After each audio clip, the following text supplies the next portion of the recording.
essa videoaula sobre o texto do Schweller, que fala um pouco sobre o crescimento da Índia e também da China. O que aconteceu? O crescimento desses países fez com que a ordem internacional fosse um pouco alterada, porque o sistema tem se tornado mais multipolar. Como toda mudança, sempre surgem aspectos positivos e negativos para justificá-la. Então, nesse contexto, não foi diferente. Surgiu as visões otimistas e pessimistas de um sistema multipolar. A otimista está associada aos liberais, que falam que tem uma visão harmoniosa, os países vão tender a cooperar, então é impossível que haja uma guerra e eles vão tender a ser mais recíprocos. Já a visão negativa, ela está associada aos realistas. Por quê? Porque eles acreditam que a multipolaridade vai trazer uma insegurança maior, uma rivalidade, vai ter corrida armamentista e que tudo isso pode ser justificado pelas grandes guerras acontecidas nos tempos passados. Inclusive, o autor faz um corte entre 1648 a 1945, onde houveram os grandes conflitos mundiais mais importantes e que mais tiveram resultados negativos na história. Além disso, ele fala que os exemplos representativos favorecem com que haja um nacionalismo maior, uma competição por considerados escassos, e que isso vai acontecer caso o sistema volte a ser multipolar, que isso não era visto desde que ele tinha se tornado uma unipolaridade.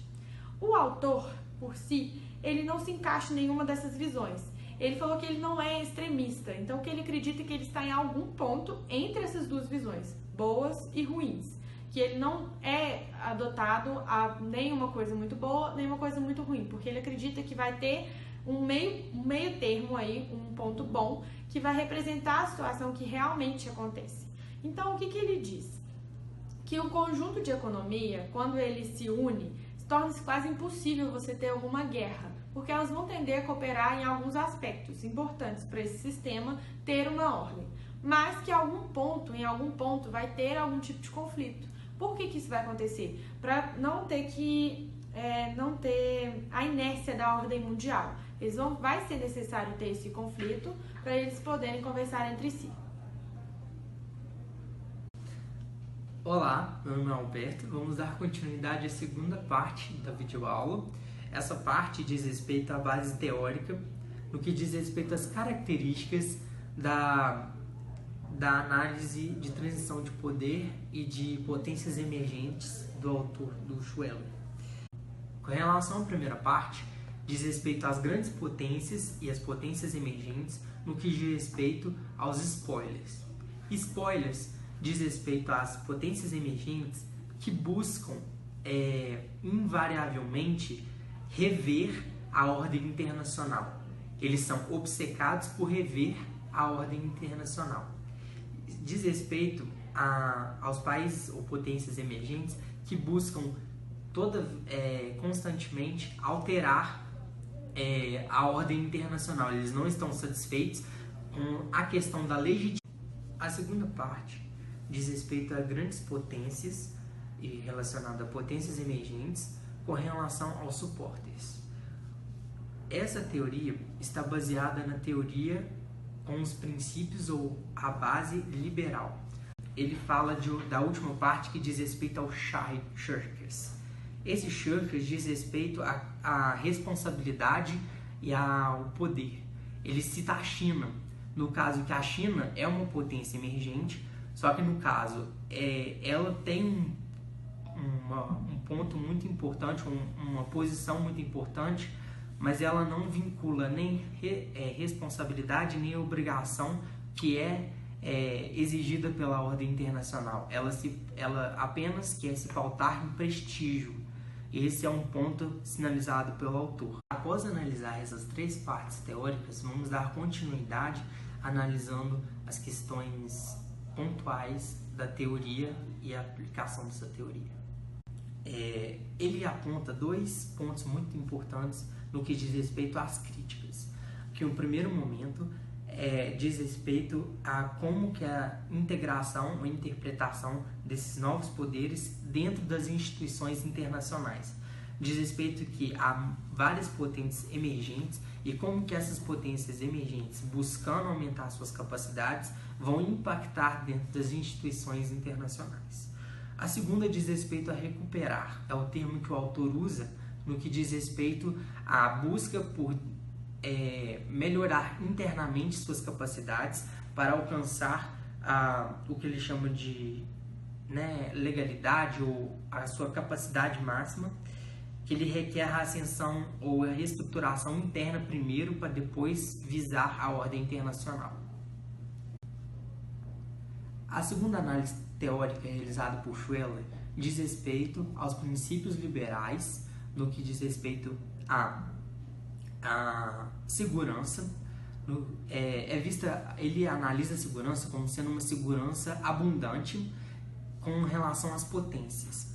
E ele também relaciona isso à questão de desvalorização do território, e também ele situa pontos importantes como a reestruturação da balança de poder no sistema internacional, essa balança de poder que é feita de uma maneira muito mais soft do que hard.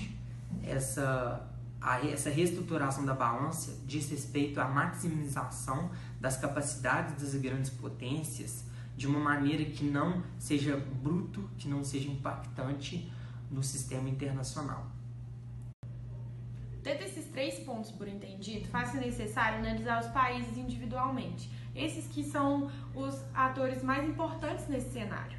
O Alberto mencionou a China, e agora eu acho importante mencionar a Índia.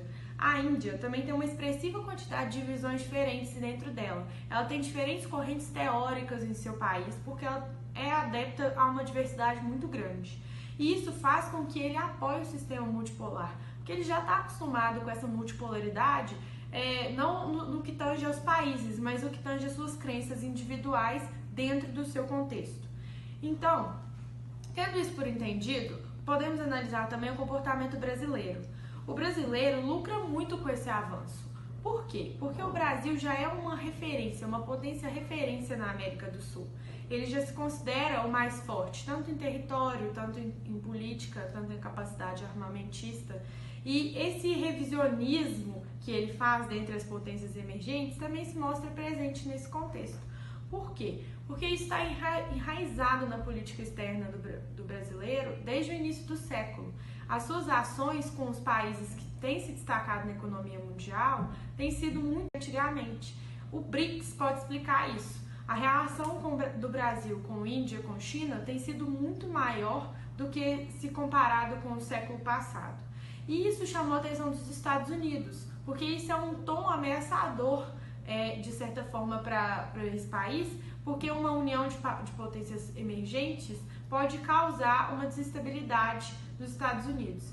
Então, ele se propôs a ter uma reaproximação com esses países e dessa forma se unirem, mantendo o controle desse sistema multipolar. E essa é a conclusão que nós podemos tirar de todo esse texto, que o controle estará na mão de todos esses grupos de países mencionados, e isso vai favorecer os jogos de poder. Por quê? Porque a tendência é que eles cooperem entre si, que não favoreçam os conflitos, porque eles têm interesses em comum. Então não é lucrativo para eles entrar em conflito uns com os outros, porque eles podem se prejudicar. E manter essa ordem corroborando para o cenário multipolar. Esse foi nosso vídeo sobre o texto do Schweller. Espero que vocês tenham aproveitado.